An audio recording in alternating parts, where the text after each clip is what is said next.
Top of the morning, Python scholars. I just want to tell you that we are getting ready to adventure in this quarter three, the entire quarter three. We will be working on a mini project called Mad Libs. And these are our instructions. You are the first activity for today. You're going to find a partner and you're going to grab one of the three Mad Libs options that you have. Part one, you're going to have one person read and record while the other partner suggests a word for each section.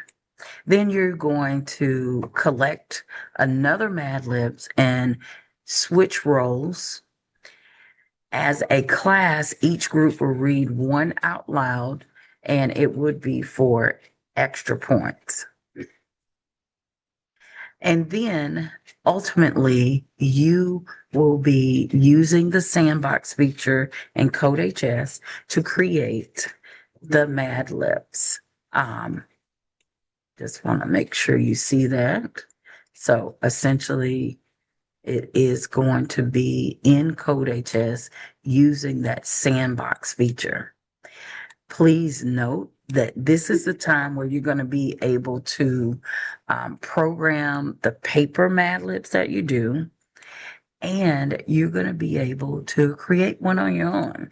So if you choose to create your own, please include the following. So it'll be at least 20 inputs and variables and 5 unique print statements, which you should have been able to complete last week. So last week, you should have completed all of unit 3.1, which is print statements, user inputs, so that you can get to this step.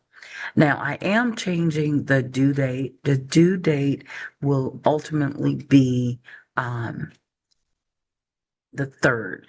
Okay? So again, let's certainly enjoy the options of coding your Mad Libs. And I hope that you will certainly enjoy. But if you have questions during this time, of course, you'll be able to do that during our session, our time together on today.